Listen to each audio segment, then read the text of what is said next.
Muito bom dia a todos e a todas que estão acompanhando aí a mais uma de nossas lives matinais aqui de quarta-feira, né? Então, novamente aí já cumprindo com o nosso cronograma, todas as quartas-feiras, às 7 horas da manhã, né? Quando você está aí acordando, tomando o seu cafezinho da manhã, a gente já está por aqui, né, para conversar sobre algum desses temas importantíssimos, né, relativos à reforma tributária. Bom dia, Luiz Narciso, sempre por aí. Já vou chamar aqui meu grande amigo e mestre, professor. Live de hoje, em que nós vamos tratar sobre o split payment. Ah, professor, mas vocês já não falaram tudo sobre split payment, né? Pois é, quem é aluno da Academia da Reforma Tributária já teve a oportunidade de acompanhar as aulas aí do professor Alexandro Kuhn. Mas hoje a gente vai falar mais um pouquinho aqui sobre esse tema. Certo, mestre? Sempre... Opa, bom dia. Eu estava falando, né, quem já é nosso aluno aqui da Academia da Reforma Tributária, que vale destacar, né? Está com uma condição promocional, né? Uma condição limitada, né? Então, quem ainda não viu, nós fizemos uma redução de quase 40% do preço, promoção de começo de ano, né? Então, quem atua na área tributária, eu sou contador, advogado, procurador, auditor, preciso conhecer bem esse novo sistema tributário, faço o convite para você, né, vir, né, se tornar assinante da Academia da Reforma Tributária, já que, né, 40% de desconto, olha, né, atualmente isso é muita coisa, né? Então, fica aqui o meu convite, por quê? Porque, por exemplo, o que a gente vai conversar aqui hoje já foi muito bem debatido lá pelo grande mestre professor Alexandro Kuhn, né, um dos especialistas referências aí em matéria de split payment. Claro que semanalmente a gente vai conversar aqui com vocês sobre alguns temas que até já foram objeto de aula, mas fica o meu convite para você que quer se aprofundar, né, nesses importantes temas sobre a reforma, né, acompanhar, acessar lá a nossa plataforma. E a gente teve mais de uma. A gente teve basicamente. O Frota abordou, né? O Frota abordou o split, a Luciana. Né, muito bem. Uma outra abordagem, né? Uma abordagem histórica, mais histórica, panorâmica. Né? Acho que foi a nossa primeira aula, né? Tirando a do ciclo de palestras, né? Mas aí não está dentro da Academia da Reforma, do nosso conteúdo da assinatura. A Luciana foi a primeira aula de split, né? Aí depois veio o Frota logo em seguida, e agora, a aula do Alexandro semana passada foi... Um deleite, né? Foi semana passada, né? Foi semana passada. Foi sensacional, né? Eu tava né, muito boa. Né? Eu não tive a oportunidade, eu tive um problema familiar de acompanhar ao vivo, mas eu esses dias estava vendo a aula gravada. Né, que aí só tem essa possibilidade de quem é assinante. Né? E a gente já está com muito conteúdo, porque muita gente está no começo, né? A gente está indo, ontem foi a 10ª aula ao vivo, né? Em que eu tive o prazer de ministrar a parte de Simples Nacional, trouxe bastante coisa nova daquilo que eu abordei, né, no ciclo de palestra, coisas que eu venho participando de discussões e tal. E a gente já tem o módulo quase todo finalizado, a parte de IBS, imposto seletivo, comitê gestor, né, tudo isso já está totalmente gravado, a parte condicional, né, só falta finalizar a gravação da parte final, aqui a gente fala mais de transição, as outras alterações promovidas pela Emenda Constitucional 132, a parte de PVA, ITCMD, IPTU, contribuições, a parte de imunidade, né, que são ali os outros temas fora da tributação sobre o consumo, que a gente também, né, vai tratar disso em aula, referente à Emenda Constitucional 132. E a gente já está, né, Bruno, já se programando para começar a gravar, né, aí esses são módulos gravados, né, são temas que também são abordados nas aulas ao vivo semanais, né, aí normalmente vem outros professores, mas a gente vai também ter módulos gravados, né, para abordar todo o PLP. Eu não vejo a hora, provavelmente amanhã deve sancionar, essa semana, né? Já dá uma sanção, porque os 15 dias, né, se encerram amanhã. Né? Então, então tem que ser Aí a gente tem o número da lei, né? Parar de falar PLP Exatamente, eu 68. também não aguento Né? mais. E já fica aqui já o spoiler, né? O material escrito já está sendo confeccionado, né? E eu, no lugar, né, da lei complementar, deixo lá, né? Da PLP 68, né? Por quê? Porque quando eu for fazer o substituir lá no Você já Word, né? Eu só coloca da lei da lei complementar, né? complementar, né? Você Sei faz lá um que número, né? substituir Eu lá no sei que é Word. 200 e alguma coisa, né? Isso a gente já sabe. Lei complementar 200 e alguma coisa, né? Mas, Exato, enfim, exato, não vejo a exato. hora também já de ter esse número definitivo. Mas vamos lá, mestre. Vamos então, já falamos aí, já demos as nossas instruções iniciais. Ah, não, eu só vou estudar reforma tributária quando tiver a publicação da lei complementar. Tá aí nos próximos dias, né? A gente já está estudando isso desde setembro, outubro ali, né? Então, você que quer. Esse preço é um presente, né? Exatamente. Então, olha aí, ó, o Narciso é um dos nossos primeiros assinantes, né? Posso testemunhar, pois já assisti todos os temas abordados ao vivo e gravados, tudo muito bem desenvolvido, com linguagem didática, né, e bem esclarecedora, né? A gente tem todo esse carinho pedagógico. Eu sou o responsável por selecionar os professores, né?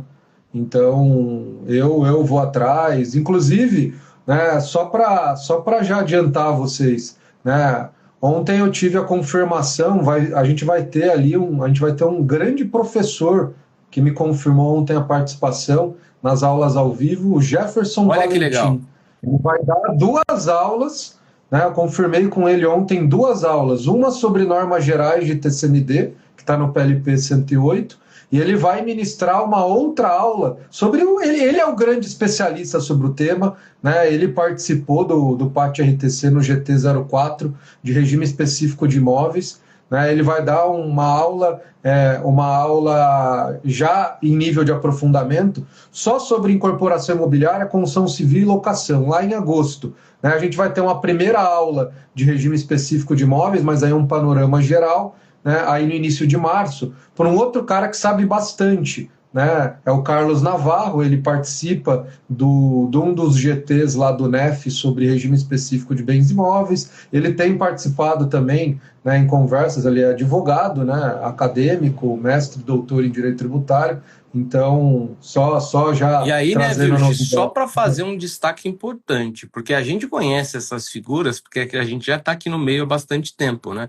Mas só para chamar a atenção. Ah, o professor Rafael Virgis, você falou que seleciona esses professores, né? Mas qual que é o critério? Vou explicar para vocês. O critério é identificar os maiores expoentes em cada um dessas temáticas que envolvem a reforma Que tributária. sejam bons professores, né, também, né? Exatamente, porque professor Jefferson Valentim, por exemplo, é referência nacional no que diz respeito Exato. a ITCMD e operações com bens imóveis. Não teria outra pessoa melhor para vir falar sobre o tema. Então, esse é o Exatamente. parâmetro, né? Então, isso, inclusive, aqui já fazendo, de certa feita, um jabá, né, para a Academia da Reforma Tributária, que muitas vezes em outros cursos não se vê, né? Aqui a gente formou um time dos especialistas de cada um dos tópicos que envolvem a reforma tributária, né? Então, faço novamente o meu convite, aproveite o preço promocional, que é uma condição limitada, né? Então, a qualquer momento a gente pode retornar para o preço real, né? Então, aproveite, né, você que atua na área tributária, para fazer o seu caminho de uma forma segura, né? Formar um conhecimento sólido dessa nova sistemática de tributação sobre o consumo. Mestre, vamos lá, né? Vamos já dar início. Sim, agora vamos lá. Obrigado, viu, Narciso? Muito obrigado aí pelas Valeu. palavras aí. Muito obrigado. Então, hoje, né, o que é o objetivo dessa nossa live aqui, né? Reforçar algo que provavelmente já é de conhecimento de muita gente, mas tem muita gente que ainda está um pouco perdida ainda no estudo da reforma tributária. A gente vai falar hoje do que eu costumo dizer que é o coração da reforma, né, que é o split payment, né? A figura que tem como um dos principais, né? Tem vários objetivos o split payment, né? Mas talvez o principal deles seja a de garantir, né, um dos pilares dessa reforma tributária, que é a não cumulatividade plena, né? Então, quando a gente fala em não cumulatividade plena, a gente deve se recordar que é aquela ideia de não promover restrições ao creditamento de IBS e CBS. Adquirir um determinado produto. Esse produto não está diretamente relacionado à minha atividade produtiva, mas não se trata de um bem de uso e consumo pessoal. Dá direito ao crédito? Sim, dá direito ao crédito. A gente se desvincula daquela ideia de crédito físico, né? Aquele crédito que está diretamente associado ao produto, que é o objeto ali do negócio, né? da companhia, né? Então, para que isso seja assegurado, principalmente em razão de um problema que era muito enfrentado no contexto do ICMS, né? Se criou a figura do split payment, né? Que ele assegura que no exato instante em que ocorre a liquidação financeira, já, como o próprio nome diz, né, um split, né, uma separação, uma divisão do pagamento entre aquele valor que vai remunerar a atividade do fornecedor, né, que é o sujeito passivo da obrigação jurídico-tributária, e aquele que vai permanecer com a fazenda pública. Então eu não vou entrar aqui em detalhes, porque isso a gente vai falar mais ao longo da nossa live, né? Mas isso garante, isso é uma garantia para o fisco, né? Uma garantia para o fisco de que naquele instante em que é feita a liquidação financeira, já o próprio arranjo de pagamento de uma forma quase que automática já assegura, né, o recolhimento do imposto, né, e da CBS incidente sobre aquela determinada operação. E aí, só fazendo uma contextualização histórica, que eu imagino que a professora Luciana Oliveira, confesso que ainda que eu estou atrasado, né, não consegui ainda assistir a reprise da aula dela, né, que ela deve ter feito, né, mas eu digo isso porque há algum tempo atrás eu tive a oportunidade de ler a dissertação dela de mestrado, né, é claro que tem alguns expoentes, é difícil a gente atribuir a uma determinada pessoa responsabilidade pela importação desse conceito para o Brasil, mas com certeza ela foi uma delas, né? O Miguel Abuhab é uma das referências aí também em termos de split payment, mas, né, ao que me consta, pelo menos pelo que eu já pude ler por aí, né, e também quando li a dissertação de mestrado dela, né? Parece que numa conversa que ela teve com o ministro Barroso, né? Ficou aquela pergunta. É interessante mesmo, né? ela contou. Ela contou? Eu ouvi em outros fóruns aí, né? Mas eu sei que ele perguntou: pera lá, né? Se está fazendo aqui o pagamento aqui, por que se atribui o recolhimento dos tributos em geral ao próprio sujeito passivo da operação jurídica tributária, né? E normalmente, né, num contexto aí de operações de tributo sobre o consumo, ele ainda faz esse pagamento no mês subsequente. Então você atribui integralmente a responsabilidade pelo recolhimento do crédito tributário ao fornecedor, né? E isso cria ali a figura do chamado hiato de conformidade, né? Um gigantesco hiato de conformidade. Sei lá eu se ele vai recolher ou não, se ele vai de fato demitir as notas adequadamente, né? Então fica, né? A gente fazenda pública, fica integralmente nas mãos do próprio fornecedor, para que ele cumpra com as suas obrigações tributárias e promova o recolhimento nos prazos previstos pela legislação tributária. E aí, nesse instante, né, mediante essa provocação do ministro Barroso, a Luciana Oliveira, né, ela foi pesquisar, né, até mesmo para fins de defesa da sua tese de mestrado, alguns mecanismos já utilizados internacionalmente, até porque, né, essa nossa reforma tributária, ela tem como característica se pautar, né, em grande parte das experiências internacionais, né? Então, ela foi estudar e identificou, né, existe sim um mecanismo, que é o mecanismo do split payment, já muito difundido no contexto dos marketplaces, né, que é utilizar, que tem exatamente essa função. Então, eu vou lá comprar um relógio no site da Amazon, né? E eu tenho ali, muitas vezes, embora isso não seja assim, hoje é transparente, né? Mas muita gente pode até não perceber, você não está necessariamente comprando ali da Amazon, né? Você está comprando de um seller, né, que se credenciou para poder negociar os seus produtos ali no site da Amazon. Então, no instante em que é feita a liquidação financeira, o que já se faz? O split. Então, parcela do valor destinado ao vendedor, né, aquele que tem o produto, e outra parcela fica com a plataforma digital, né, remunerando a sua atividade ali de intermediação.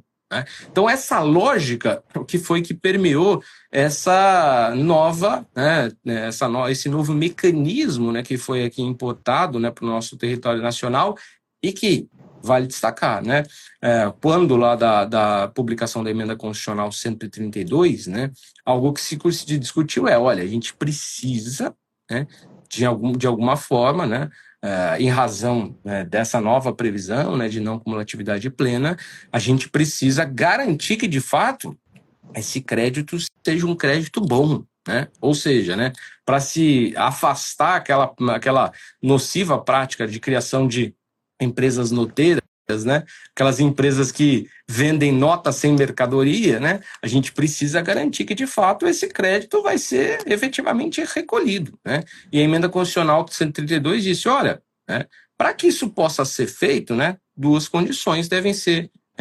garantidas. Primeiro, né, que seja possibilitado que o adquirente recolha, né, os tributos incidentes sobre essa operação, ou que seja implementada a sistemática do split payment.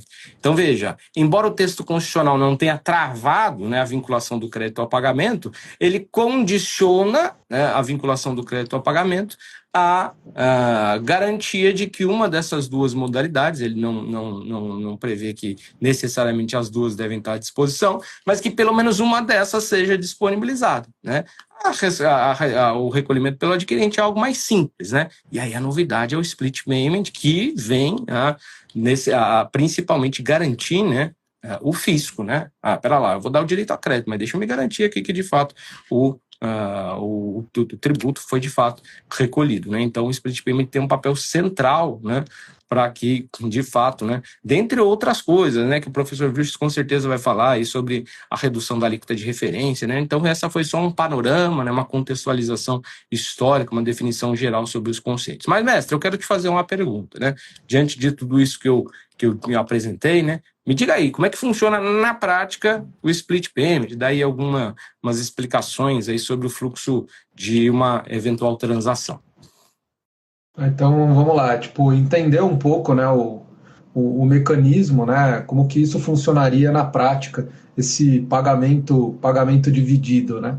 Mas antes, né, você falou antes de a gente adentrar nesse ponto, né, você falou da nota fiscal desvinculada a uma operação de fato, né, uma operação com mercadoria. O Frota, ele fala o seguinte, né, antigamente, quando a gente tinha a nota em papel, que tinha toda uma dificuldade operacional de você ter um talonário, tinha que levar para uma gráfica credenciada, e aí você tinha que ter, para levar para uma gráfica credenciada, você precisava ter a autorização para imprimir esses documentos fiscais, tinha todo um controle, né? Então havia muita reutilização de nota ou a não emissão de nota, então tinha muito caminhão transitando com mercadoria sem o documento fiscal. Que havia toda uma dificuldade operacional para você ter um talonário de nota fiscal. Né, todo um trâmite burocrático. Hoje não, com a nota fiscal eletrônica, né, você tem uma senha, você se credencia, abre uma empresa, né, você tem uma autorização, não tem talonário, você não precisa ficar autorizando, há uma validação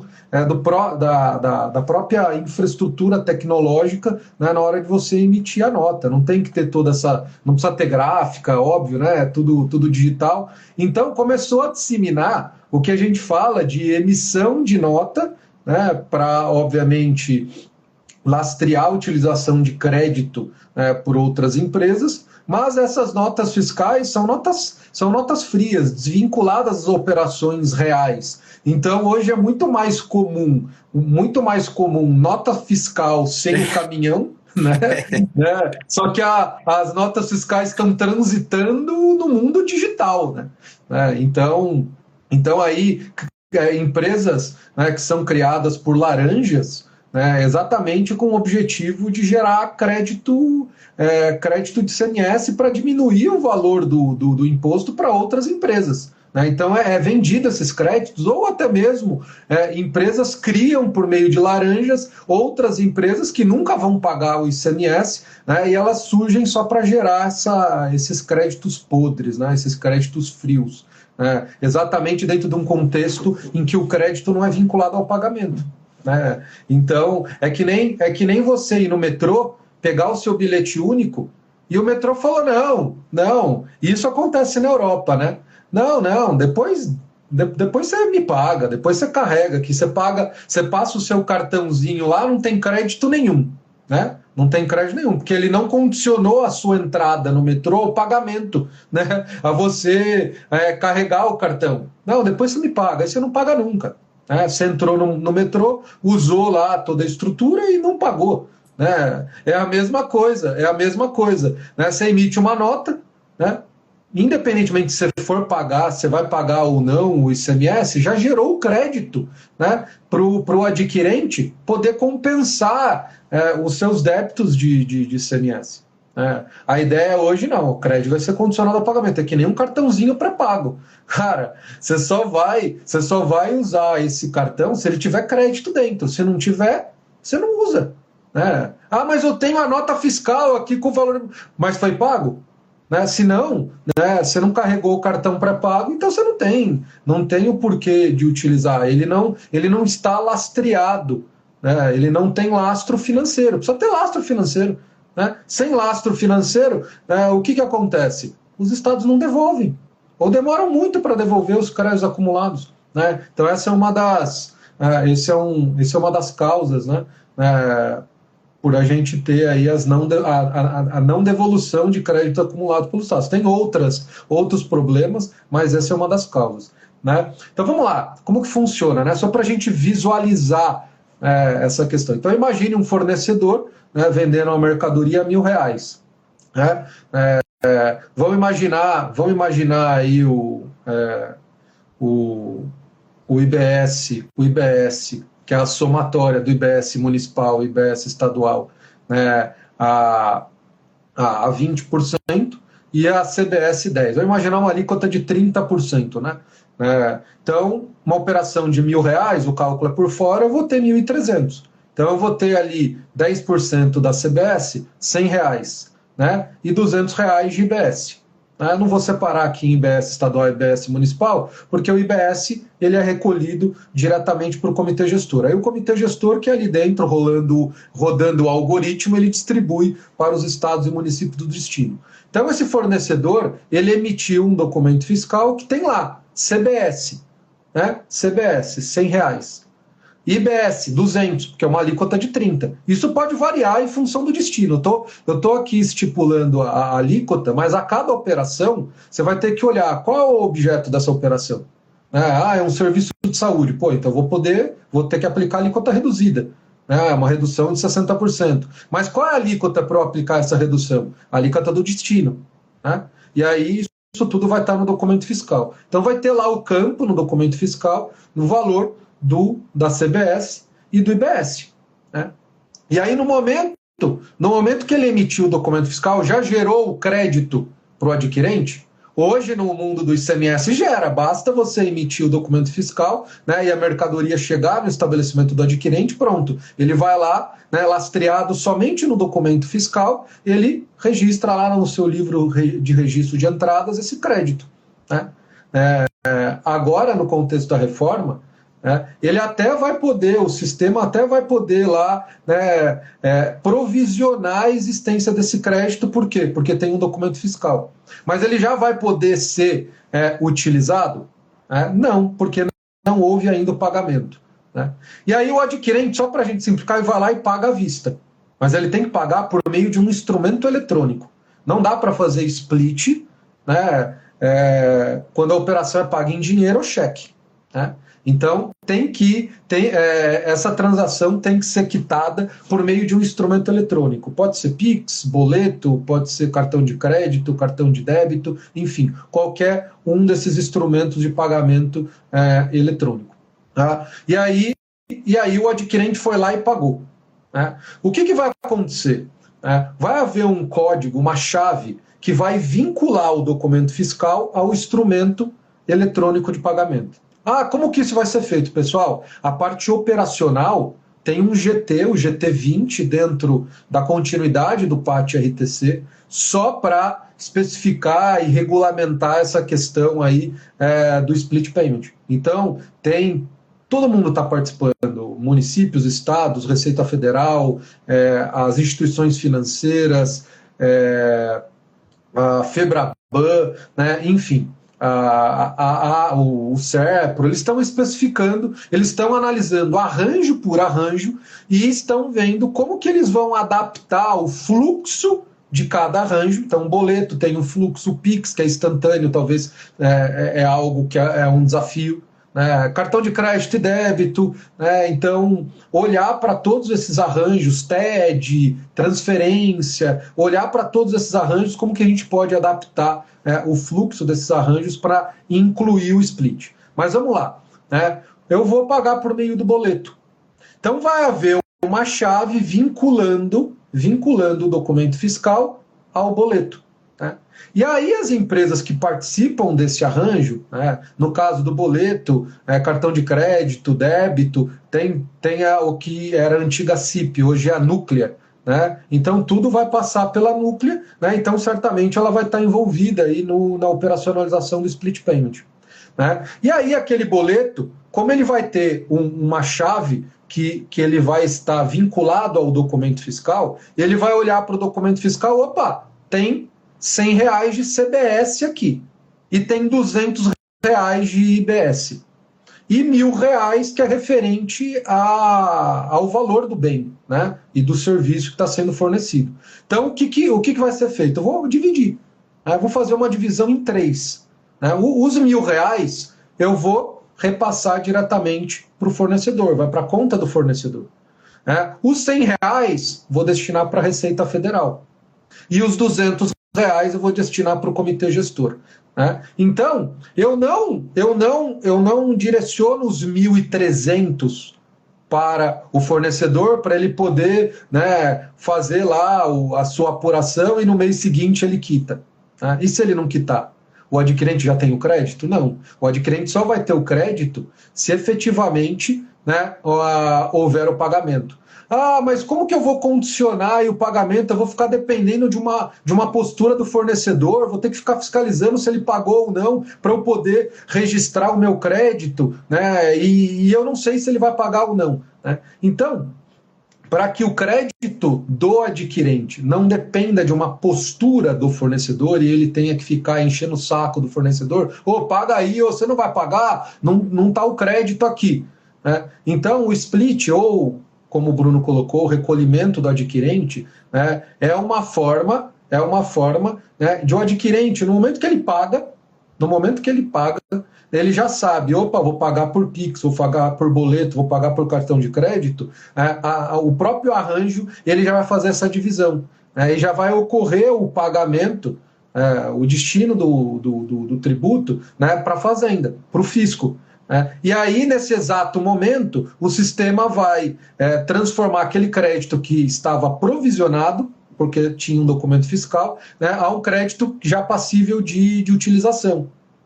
E o próprio sistema está sendo desenhado para que esse reconhecimento seja automático. Então já vai aparecer esse crédito. Houve o pagamento, houve o split, então esse crédito já vai ser reconhecido automaticamente na escrita fiscal do adquirente.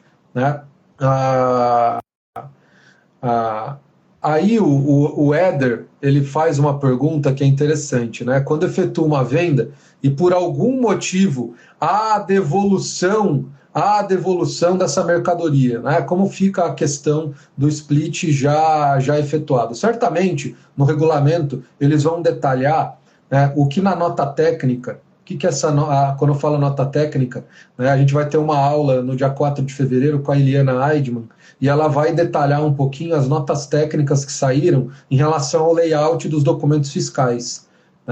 E lá tem algo que eu chamo de nota de débito e nota de crédito, que vão ser documentos fiscais exatamente para fazer esses ajustes.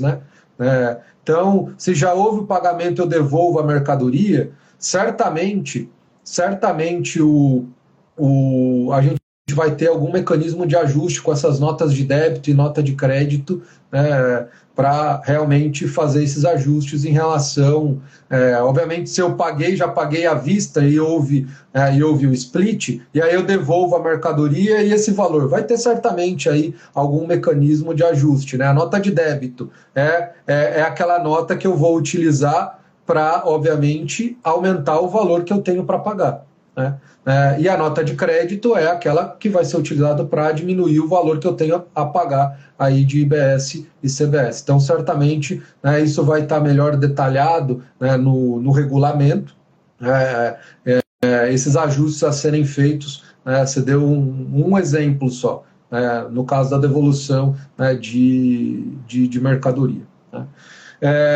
Eu dei uma visão geral aqui como que funciona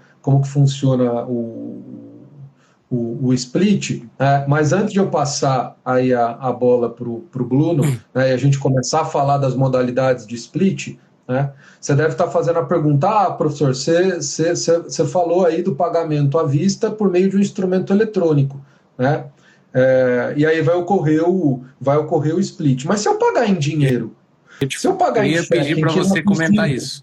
Né, e aí o fornecedor, o adquirente vai ficar dependendo, né, do fornecedor para que haja o crédito. Então, né, se ele pagar em dinheiro, resolver pagar em dinheiro, né, eu não sei como que é vocês, eu não toco numa cédula, num dinheiro há anos, né, né, inclusive eu nunca peguei uma nota de R$200, né. Mas há essa possibilidade, né? Tem gente que gosta de pegar em dinheiro, né? Então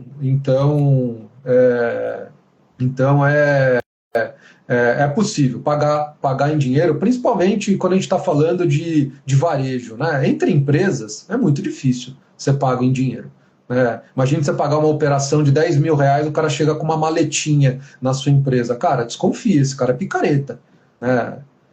Não estou querendo generalizar, cara, mas alguma coisa tem, né? Mas no varejo ainda muito tem. Eu pego, como eu não tenho carro, eu pego muito táxi, que trabalha com muita gente de idade, e falo, os idosos gostam de pegar dinheiro. Não gosta, não quero PIS, esses negócios eu desconfio, né? Às vezes até desconfiado com o banco, aí é muita coisa lá da época do Collor, vão confiscar, eu acho que vão confiscar um dia, né? Então ainda tem, né? Não dá para a gente achar que porque a gente não pega em dinheiro, ninguém pega em dinheiro, então é comum, né? Mas e aí, como que aconteceria? O cara paga em cheque, esses cheques administrativos, pode ter, né? Não vai ter split. Não vai ter, né? E aí o adquirente vai ter que ficar dependendo do fornecedor, pagar no mês subsequente para que seja reconhecido o crédito dele? Então, né, se ele não fizer nada, é exatamente isso, né? Mas o próprio PLP, né, isso já está desde a emenda constitucional 132, possibilita o próprio adquirente, né, em conversa com o fornecedor, falar, olha, eu vou pagar em dinheiro em cheque. E eu quero, não estou desconfiando de você não, mas eu quero já garantir, eu quero ter certeza absoluta, né, no momento que eu vou te pagar, que eu já vou ter direito a crédito. Então o que eu vou fazer? Você me manda o boleto já com o valor líquido, sem imposto, porque eu vou gerar guia aqui dentro do sistema, né, e eu vou pagar, né, eu vou pagar o valor do imposto, porque aí eu pago e eu já tenho certeza nesse momento que eu vou ter o crédito. Né? Porque vai que aconteça alguma coisa com você e você não paga no mês subsequente. O que vai acontecer? Eu vou ficar sem crédito, eu não vou ter esse valor para bater do meu débito? Então há essa possibilidade. Inclusive em operações a prazo também. Operações a prazo e operações parceladas, né? em que o adquirente só vai pagar daqui 90 dias, né? Daqui 90 dias, ele quer já garantir o crédito agora, também é possível.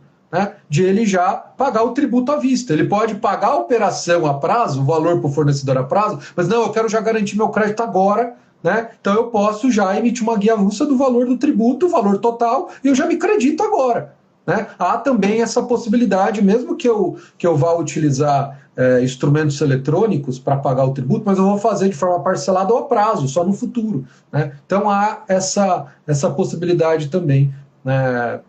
Inclusive, eu já até conversei com o Alexandro sobre isso. Ele falou: não, vai sim ter essa possibilidade. Né? Inclusive, é dos pontos bastante discutidos, aí quem está discutindo a parte operacional. Né? Então, eu acho que para uma introdução, acho que já está bom, Bruno. Né? Eu acho que é interessante agora a gente já falar das modalidades. Né? E aí, só para contextualizar quem está nos assistindo, a gente vai falar de 3 modalidades, né, Bruno? E aí essa nomenclatura é uma nomenclatura que eu acho que não se consolidou ainda. Né? Então, eu coloquei aqui uma que eu acho que é interessante, é o split super inteligente, né? Que aí eu já te passo para você falar sobre ele.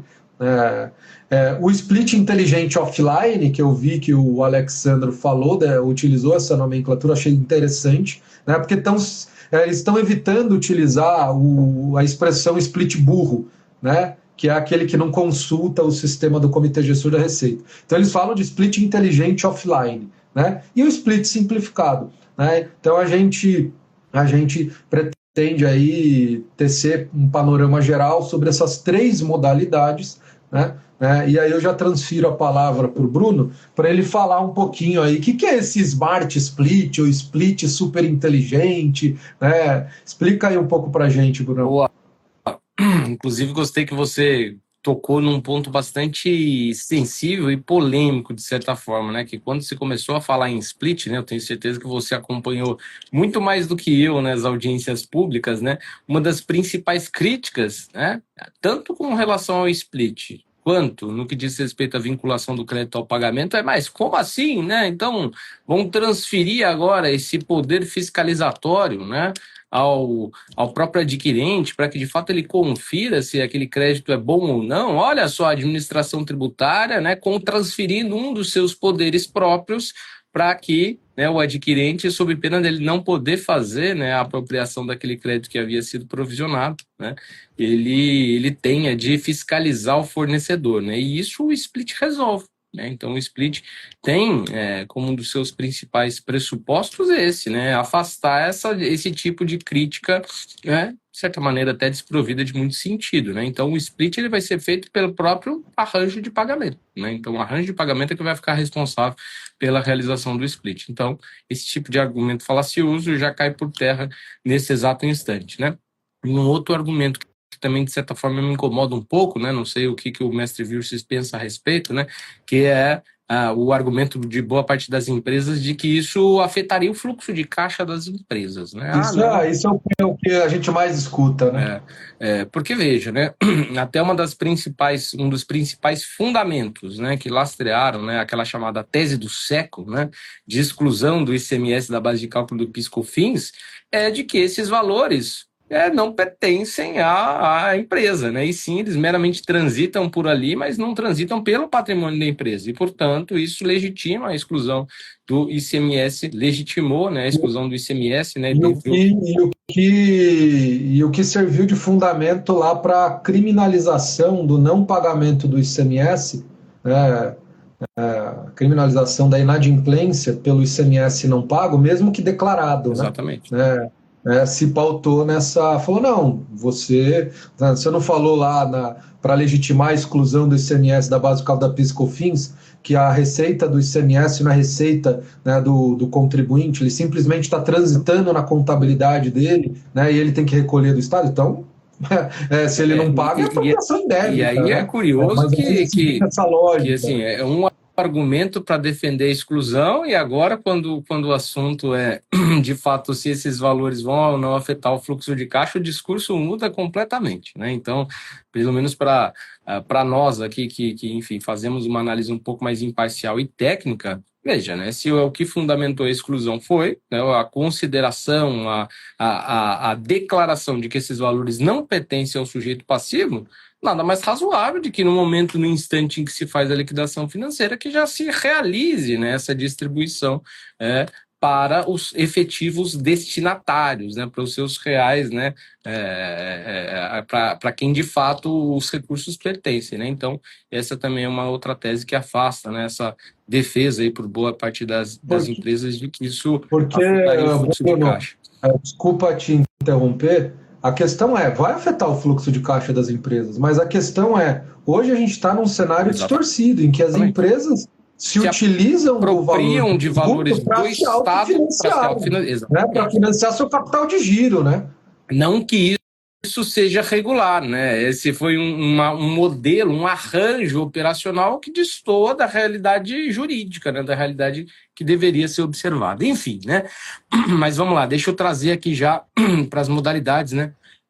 Desculpem, para que a gente consiga abordar aqui dentro do prazo que a gente nos propôs, né? Então, regra geral, 3 modalidades de split payment. Ah, professor, mas como assim 3 modalidades, né? Tá lá, já faço o meu convite aqui para você, né?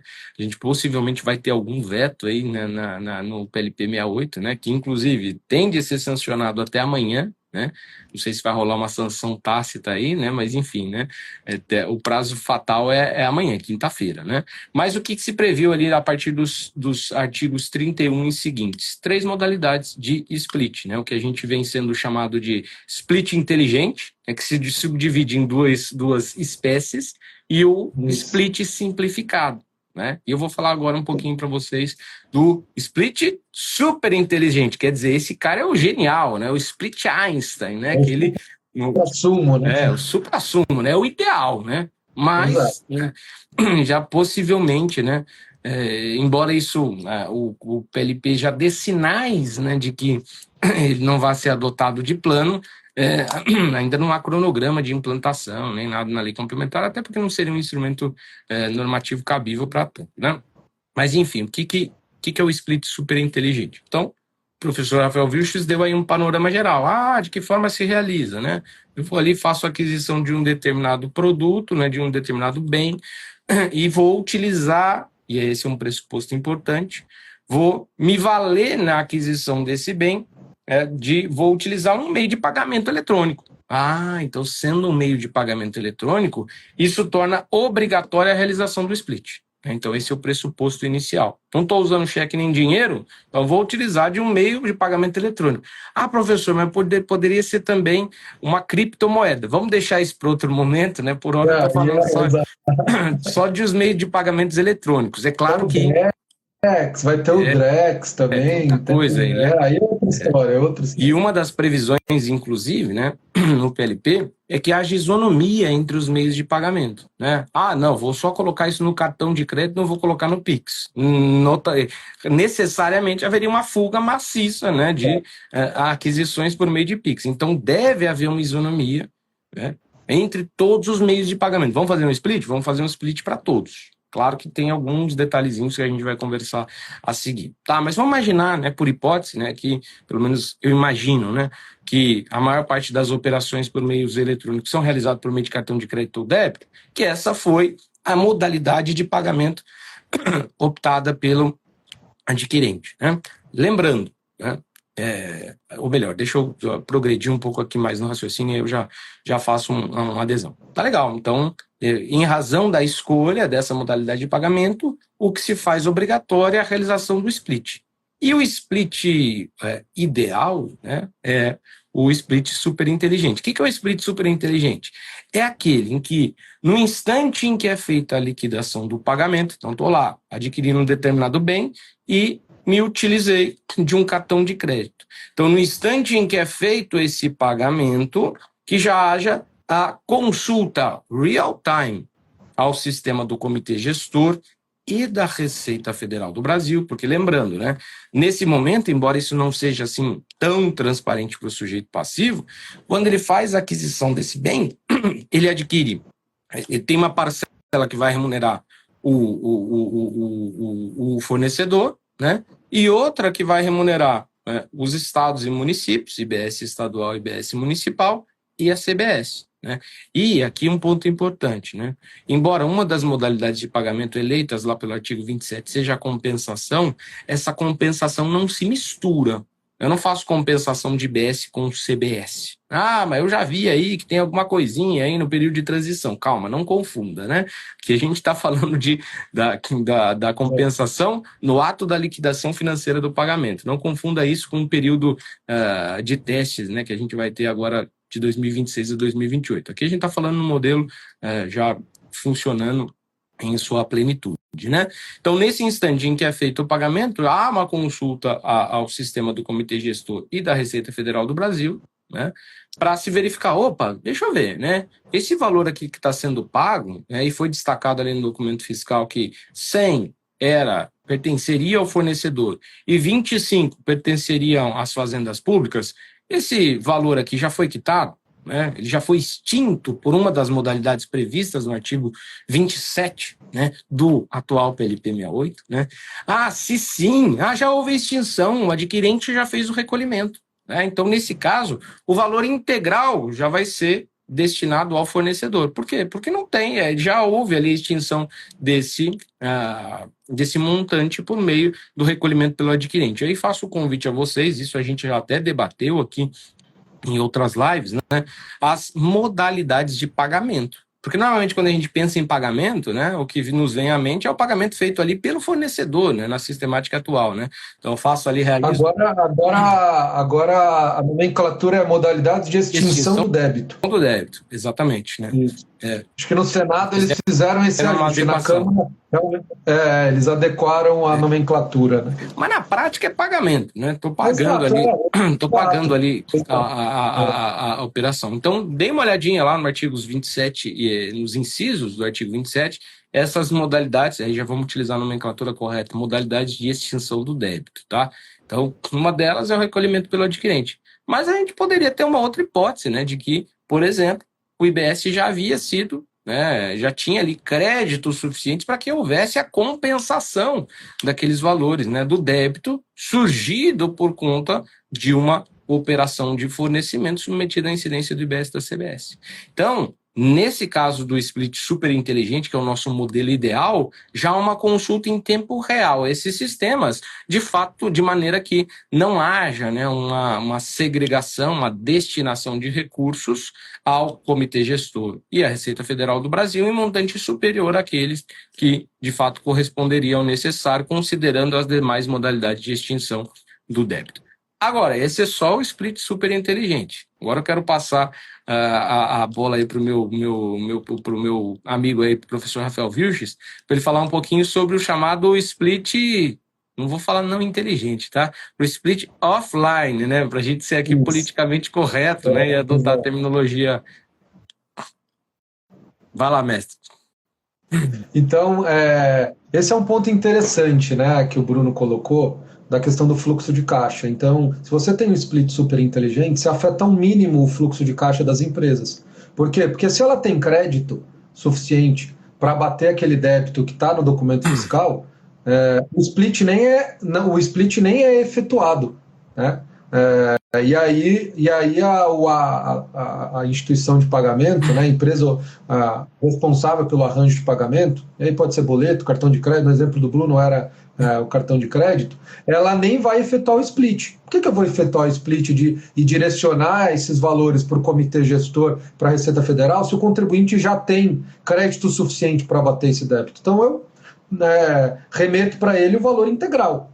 Né? Por quê? Porque vai bater a esses valores na escrita fiscal dele e vão encontrar créditos que vão já compensar esses débitos e esses valores já estão quitados. Né? E nesse exato momento já há o reconhecimento do crédito para o adquirente. Né? Por quê? Porque o valor foi quitado, né? Mesmo que não tenha sido feito o split. Só que essa provavelmente vai ser a última fase, né, do desenvolvimento do split. Né? Provavelmente a gente vai ter ali uma primeira fase, né, em que a gente vai ter a adoção do split simplificado e do recolhimento pelo adquirente. O split simplificado a gente já fala, é a próxima modalidade. Né? Então, mas aí a gente vai ter o tal do split inteligente offline. Como que funciona? É o split super inteligente sem a consulta em tempo real. Então, o que vai acontecer? O que vai acontecer eu não vou olhar, né, no sistema do Comitê Gestor e da Receita Federal, né, então eu não vou fazer essa consulta, por isso que é offline, né, e vou fazer o split independentemente se a empresa tem crédito ou não. Né? Então, eu vou fazer o split, lá eu vou olhar, a CBS é tanto, no meu exemplo lá, R$100, e o IBS 200. Então, eu vou direcionar os R$100, né, para a Receita Federal e os 200 para o Comitê Gestor. Falou, professor, nesse caso não precisava ter feito o split, porque a empresa tem crédito suficiente. Não, mas é offline, ainda a gente não implementou a consulta em tempo real. Né? Então, no split offline, vai ter essa possibilidade de o split ser feito mesmo sem ter necessidade. Né? E aí, o que a Receita Federal e o Comitê Gestor vão fazer? Opa, essa empresa tem crédito suficiente para bater, não precisava ter feito esse split. Então, vai ter um valor em excesso aqui no Comitê Gestor e na Receita Federal. E aí eles vão ter até 3 dias úteis para devolver para o contribuinte. Isso não é pedido de ressarcimento em virtude de crédito acumulado, não. Isso é em virtude, de o split ter sido feito sem ter necessidade. Por quê? Porque não há consulta em tempo real. É o split inteligente offline. Que imagino seja aí uma segunda etapa. Primeiro a gente vai adotar ali o split simplificado, que vai ser a próxima modalidade que o Bruno vai explicar, e depois a gente vai começar a adotar o split inteligente offline, e a última etapa vai ser o split super inteligente, que aí vai ser o suprassumo do split payment. Então, o split inteligente offline, ele afeta ali em alguns dias, a ideia. Está conversando com o Alexandre, óbvio que o PLP traz até 3 dias úteis, mas eles estão querendo trabalhar em devolver de um dia para o outro. Bateu lá o valor no sistema da Receita do Comitê Gestor, eles detectam que o contribuinte tinha crédito ou aquele valor já estava quitado por algum outro mecanismo de pagamento, por exemplo, o recolhimento pelo adquirente, e aí a Receita Federal e o Comitê Gestor vão querer devolver de um dia para o outro, para afetar o mínimo o fluxo de caixa aí das empresas. Tá? Só que isso é muito complicado de fazer. As duas modalidades de split inteligente, em que eu olho exatamente o valor do IBS e da CBS em cada documento fiscal e explito exatamente o valor incidente em cada operação.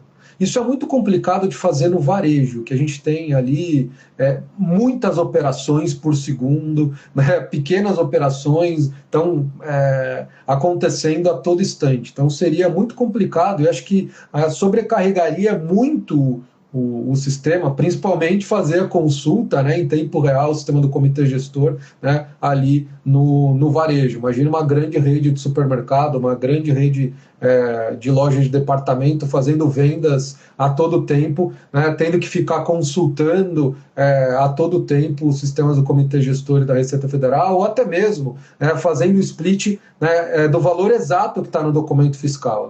Então, isso geraria uma complexidade operacional que talvez não fosse adequado aí no âmbito do varejo. Aí que entra dentro desse cenário o tal do split simplificado. E aí eu passo a bola para o Bruno para a gente finalizar a nossa live para explicar a última modalidade de split, que é o split simplificado, Bruno? Então, nessas situações, primeiro, o split simplificado, então, ele é uma opção, então, eu sou aí uma empresa que não realizo vendas no varejo, Posso fazer, então, essa opção? Só realizo vendas ali no contexto B2B, para outras pessoas jurídicas, contribuintes regulares aqui do IBS e CBS, posso fazer a opção pelo split simplificado? A rigor, não. Então, por que a rigor não? Porque eu já vou explicar para vocês. Mas, regra geral, então, o split simplificado ele se amolda a essas situações de vendas a varejo, ou seja, em que as operações realizadas pelo contribuinte do IBS e da CBS são feitas para pessoas físicas ou para pessoas que não sejam contribuintes regulares do IBS e da CBS. Tá? Então, nesses casos, é admitido a opção. Então, aí sim, caso ele realize operações para contribuintes, para que pessoas que não sejam contribuintes regulares do IBS e da CBS, aí ele pode fazer a opção por se enquadrar nesse procedimento do split simplificado. E o que é o split simplificado em linhas gerais?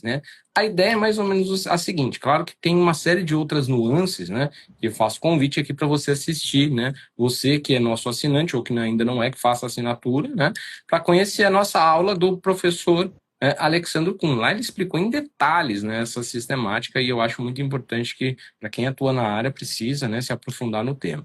Mas, em linhas gerais, a ideia é a seguinte: se calcular uma alíquota média, né, que corresponde às médias dos débitos, né, e dos créditos incidentes sobre as operações de aquisição, e se estabeleça um limite fixo, né, para as operações por eles praticadas. Pensa aí num supermercado, por exemplo, né? Então, muitas vezes ele adquire ali produtos que são da cesta básica, né? E, portanto, né, não tem crédito ali incidente sobre essas operações. Não teve ali a incidência de IBS e CBS nessas aquisições. E o mesmo que se diga nas saídas de produto, né? Tem eventualmente ali um produto que eu dou saída com uma alíquota reduzida, outra com uma alíquota zero, enfim, né? Então, nessas situações, né, o que se possibilitou? Se eu atendi o comando do dispositivo que estabelece que o split simplificado é uma opção para aquele que pratica operações para não contribuintes, que ele faça a opção por uma alíquota fixa, né, que vai ser destacada ali no momento da operação, que vai ser o débito dessas operações, tá? Então, imagine-se que se estabeleceu ali que, verificando se os débitos e os créditos, eu cheguei a uma alíquota média de 8%. Então, em todas as operações que forem praticadas por esse contribuinte, vai ser feito o split nesses 8%. Então, por isso que ele se chama split simplificado, né? Com base em valores estabelecidos pelo Comitê Gestor do IBS e da Receita Federal, se cria ali, né? Na verdade, vão ser dois percentuais, né? Um percentual ali de IBS, que vai ser destacado, e outro de CBS. Isso se soma e ali no momento da operação faz o split naquele montante, tá? Então quer dizer que feito então o split simplificado com base nessa alíquota média aí que vai ser fixa para todas as operações, o crédito está extinto, e ainda que posteriormente se verifique que o valor real que deveria ter sido splitado fosse maior ou menor, não vai se poder fazer nada? Não, valem aqui as mesmas considerações, né, já feitas anteriormente pelo professor Rafael Vilches